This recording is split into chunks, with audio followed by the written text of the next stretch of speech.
You are welcome to back my YouTube channel JSP Advice 365. मोनसे गोनां content लानानै फैदों। बे कन्टेन्टआ जोंनि बड' कमिउनिटिनि थाखाय खोब गोसो होनो गोनां लोगोसे खोब दुखुनांथावना जाथाय। जोंनि जेंना लोगोसे बिटिआरनि 6.3 दफानि सायाव बेस खालामनानै आङो बे मोननैसो कन्टेन्टखौ लानानै आं सावरायनो नाजानाय जागोन। बावैसो आथिखालाव 2024 गोदान बोसोरनि 1 जानुवारियाव आसाम गभर्नमेन्टआ मोनसे नटिफिकेशन पास खालामदों। बे नटिफिकेशननि गेजेरजों बिथांमोना थानाय एलिमेन्टारि सेक्सनाव बबे मिडियामाव बेसेबां भेकेन्सि दं बेनि सायाव बिथांमोना फोसावथाय होदों।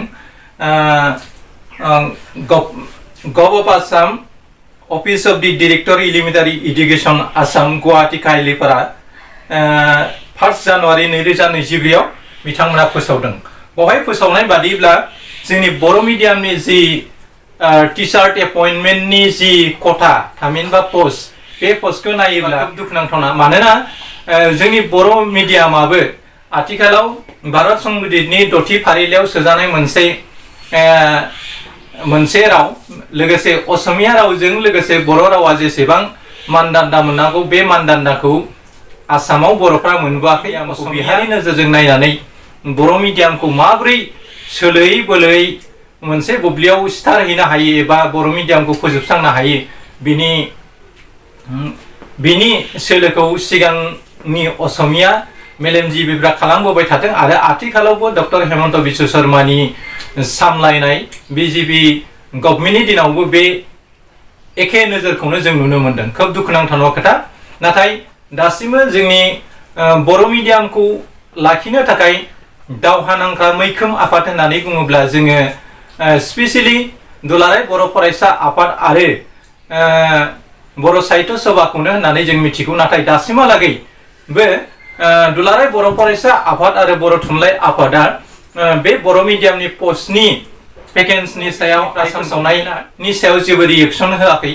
बेखौ नायोब्ला खोब दुखुनांथावना खोथा। मानोना बर' मिडियामनि जि पस्ट आथिखालाव मिथिनाय बादिब्ला बर' मिडियामाव टेट सिटेट पास जानाय बिजाथिफ्रा 5,000निख्रुइबो 2022-27 जानुवारियाव बिटिआर रेकर्डजों मोनफानाय 6.3 दफानि बादै बिटिआर ओनसोलजों लोगोसे आसामनि दाब दाब जायगायाव थानाय स्कुलफोरनि भेकेन्ट पोस्ट बा फेन्सार स्कुलफ्रा सरकारि जानांगौमोन। बेफोरखौ बिमा बाथुलनि नोजोरजों बिटिआरनि 6.3 क्लजखौ जाबादि समाव मावफुंनांगौमोन बेखौबो मावफुङाखै। 2024 नि गेजेराव बिटिआरनि गासै क्लजखौ मावफुंनायनि खोथामोन। नाथाय दासिमबो बिटिआरनि खायसे दफाफ्रा मावफुंजादोंब्लाबो आद्रा जाबोगासिनो दं। थिग बिदिनो बर' मिडियामखौ फोथांनायनि बिथिङाव स्पेसियेलि फोरोंगिरिनि जेंना आरो फेन्सार स्कुलनि फोरोंगिरिनि जेंनाफ्रानो गुबैयै मख'थावना होननानै जों बुंनो हायो। दा बेखौ नायोब्ला दुलाराय बर' फरायसा आफाद आरो बर' थुनलाइ आफादा बिनि सायाव गोख्रों रिएक्सन होनांगौमोन। नाथाय गोबां मेलेमजिबिफ्रा आथिखालाव सावरायसोनायखौ नुनो मोनदों दि दुलाराय बर' फरायसा आफाद आरो बर' थुनलाइ आफादा आथिखालाव 1 जानुवारि 2024 खालि गभ अफ आसामा फोसावनाय जि नटिफिकेशन फोरोंगिरि थिसननायनि जि फारिलाइ बिथांमोना होदों बे बिथिंखौ नायोब्ला बर' मिडियामनि जि फारिलाइयाव नुजानाय जि अनजिमा बियो खोब लाजिनांथावना आरो दुखुनांथावना। दा बेखौ नोजोर होनानै नायोब्ला बर' मिडियामा दि आसामाव गसंथानानै थानो हागोन बे खोब दुखुनांथाव खोथा। गुबुन फारसेथिं बिटिआरनि बिथां प्रमद बर' मोनाबो मिथिं दावथिङाव गेदेर गारां फुवारग्लाबनानै बुंनाय बर' मिडियामनि स्कुलनि जेंना फोरोंगिरिनि जेंना आरो बिटिसि ओनसोलाव थानाय माखासे भेकेन्ट पस्टफोरखौ बिथांमोना सुफुंनायनि खोथाखौ बुंबोबाय थादोंब्लाबो बिटिआर रेकर्डनि जोहै 6.3 दफायाव मोनजिल' कलेजखौ बिथांमोना आथिखालाव 6.3 दफानि जै बिथांमोना बेफोर कलेजफोरखौ प्रभिन्सियेलाइज खालामनायनि खोथाखौ फोसावनायखौ जों ससियेल मिडियानि गेजेरजों नुनो मोनदों नाथाय खोब दुखुनांथाव खोथा दि आथिखालाव बिटिआरआव बिजेपि जिएसपि आरो इउपिपिएल नि जथाय सरकार दं बे सरकारनि दिनाव जोंनि बर' आरो दुलाराय बर' फरायसा आफादनिफ्राय फैनाय मोनसे समनि मैखोम दैदेनगिरि बिथां प्रमद बर'आनो बिनि बैथाखौ हमनानै बिटिसि नि चिफ महरै खामानि मावबाय थादों नाथाय बिथांमोननिफ्राय बे बर' मिडियामनि भेकेन्सिनि जेंनाया खालि बेखिनि अनजिमाजोंनो जोङो गोजोननायखौ नुनो मोनदों नाथाय बिनि सायाव रिएक्सन होनांगौमोन नाथाय मोनबो दल संगठना आथिखालाव बिनि सायाव रिएक्सन होयिखौ जों नुनो मोनदों दा बेनि फारिलाइखौ आङो मोननैसो नोजोर बोनानै नोंथांमोननो खिन्थानो नाजानाय जादों मोनथिनो थाखाय आङो जे बर' मिडियामनि आरो एलपि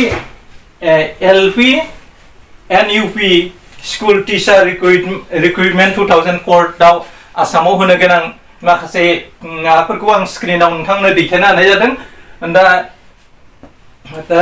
एलपि इउपि माने एमइ सेक्सन एलिमेन्टारि दा एसिस्टेन्ट टिचार एलपि स्कुल एसामिस मिडियामाव दङ 3156 बेंगलि मिडियामाव दङ 548 बर' मिडियामाव दङ खालि 46टा पस्टल' बे जाहैबाय एलपि स्कुलनि बिथिङाव आं फिन बुंफिनदों एसामिस एसिस्टेन्ट टिचार महरै लेङाइ फोरोंगिरि महरै एलपि स्कुलाव दङ एसामिस मिडियामाव थामहिनबा हारसा बिजोङाव असमिया बिजोङाव 3156 बेंगलि मिडियामाव दङ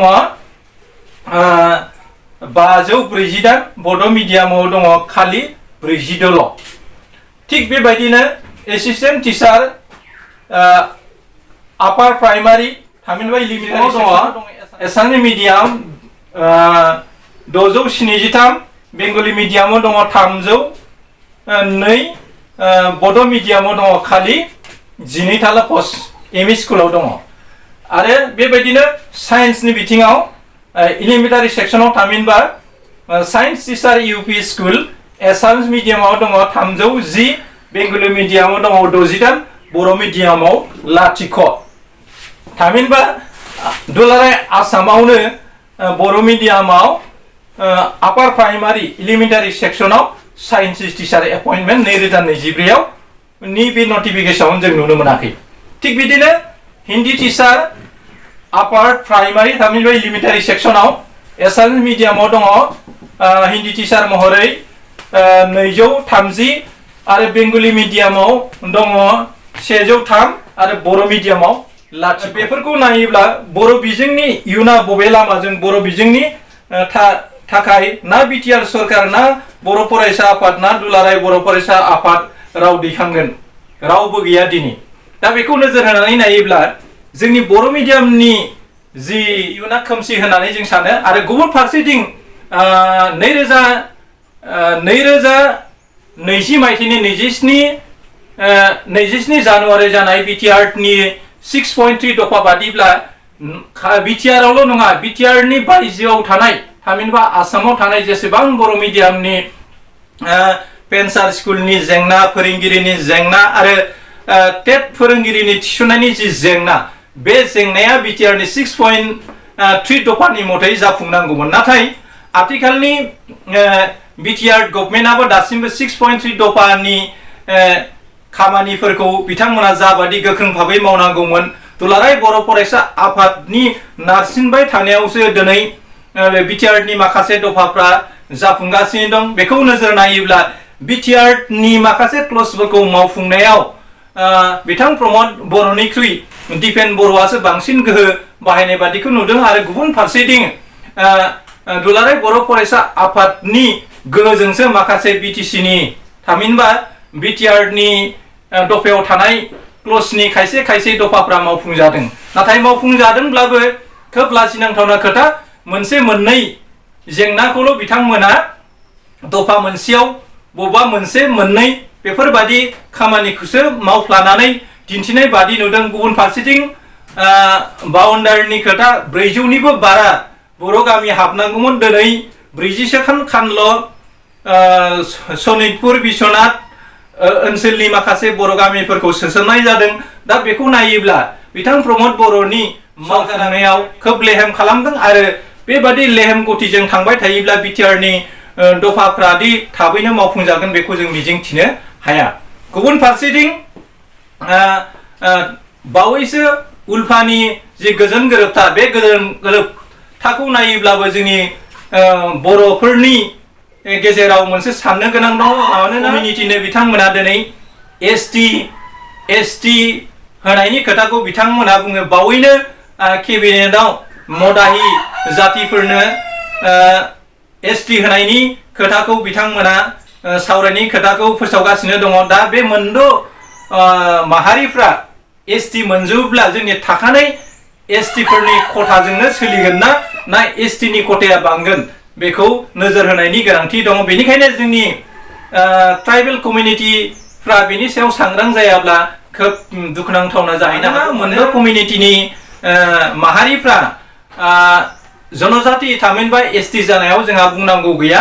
नाथाय बे एसटि जानायनि गेजेरजों जोंनि थाखानाय एसटिफोरनि जि राइट बे राइट्सफ्रा पस्टफ्रा जि रिजार्भेसन दं बे रिजार्भेसनजोंनो जायोब्ला खिन्थु जोंनि थाखानाय एसटिफ्रा खोब दुखुनांथाव भाबै मोगा मोगि जानो गोनां जागोन। मानोना 60 लाखनिबो बारा आथिखालाव बे मोनद' कमिउनिटिनि सुबुं अनजिमाया बेखौ नायोब्ला बिथांमोना जोंनि ट्राइबेल माहारियाव जेसेबां आथिखालाव हारिफोर दङ बिसोरनिख्रुइ बिथांमोननि मेलेमफ्रा गोबौसिन। दा जुदि सेम स्टेटासजों थाखानाय एसटिनि रिजार्भेसनजों बे मोनद' माहारिनि पस्टफ्राबो थाफानांगौब्ला जोंनि मानसिफ्रा पात्ता मोननाय नङा, बिथांमोनजों खारफानो हानाय नङा। बेखौ नोजोर होनानै जाहाथे जोंनि एटिनि थाखानाय एसटिनि खथाया हेम्पार जाया खहा जाया बेखौ नोजोर होनानै जोंनि ट्राइबेल कमिउनिटिनि मानसिफ्रा आथिखालनिफ्राय जुदि सांग्रां जायाबा जोङो खोब घाबरायनो गोनां जागोन। आरो गुबुन फारसेथिं बिथांमोना आथिखालाव जोंनि कमिउनिटिनि थामहिनबा जोंनि ट्राइबेल माहारिफ्रा हारिमु सोदोमस्रिखौ राव हारिमु आरो सोदोमस्रिखौ रैखाथि खालामनो थाखाय बिथांमोना दिनै हाथियारनि दावहा नांदों।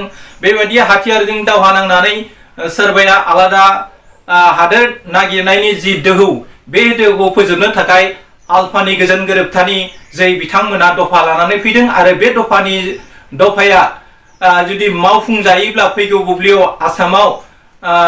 आसामनिफ्राय गावस्रानानै उदां हादोर थामहिनबा सेपारेट स्टेट गायसनहैनाया बन्द जाहैनायनि जि लामाखौ डक्टर हेमन्त बिश्व शर्माया उल्फानि माखासे दफाफोरनि सोयै जोंनि 2.3 भारत संबिजिरनि आर्टिकेलाव थानाय मोनथायफोरखौनो सिखोमानानै आसामनि थानाय गोग्लैसोनाय जाति माहारिफ्रा सारा इयुनाव आसामखौ बोफायनानै गोदान नखर हादोर सोरजिनाया बेखौ लिरथोनो नाजानायाबो बे आल्फानि गोजोन गोरोबथायाव नुनो मोनदों। आरो बे आल्फानि गोजोन गोरोबथानि माखासे दफाफ्रा मावफुंजायोब्ला जोंनि कमिउनिटिनि गेजेराव खायसे बिथिङाव गोबां बिथिङाव जों मोगा मोगि जानो गोनां जाहैगोन। जियानो जा बेनि सायाव जोंनि मेलेमजिबिफ्रा सानगोन आरो रिएक्सन खालामगोन होननानै आं सानो। दा बर' मिडियामनि जि जेंना बे जेंनाया खोब लाजिथाव। आङो फैसालियाव नोंथांमोननो खिन्थाखाबाय बर' मिडियामनि जि स्टेटास बर' मिडियामा आसामनि असमिया रावनिख्रुइ उन्दैसिन नङा। असमिया रावा जेसेबां मोनथाय मोननांगौ जोंहाबो बे मोनथायखौनो मोननांगौ। नाथाय बे बिथिङाव जोंनि बर' दैदेनगिरिफ्रा माखासे असमिया सेन्टिमेन्टजों थांनानै जोंनि दैदेनगिरिफ्रा केबिनेटआव दिनै उरखावगोरा ब्रह्ममोन दङ। बिथांमोना बर'नि मैखोम आफाद दुलाराय बर' फरायसा आफादनिफ्रायनो फैनाय दुलाराय बर' फरायसा आफादनिफ्रायनो एखे लामाजोंनो फैनाय बिटिसिनि चिफ बिथां प्रमद बर' लरेन्स एमएलए मोन, जयन्त बसुमतारी एमएलए मोन। दा बिथांमोना बेफोरनि सायाव गोख्रों भाबै इनिशिएटिभ लानानै खामानि मावनांगौमोन। दा बेखौ नोजोर होनानै नायोब्ला जोंनि केबिनेटआव थानाय माखासे बर' दैदेनगिरिफ्रा बर' थामहिनबा ट्राइबेलफोरनि रैखाथिनि थाखाय जाबादि बिथांमोना बैथा हमनांगौमोन बे बैथाखौ हमनायखौ जों नुनो मोनाखै।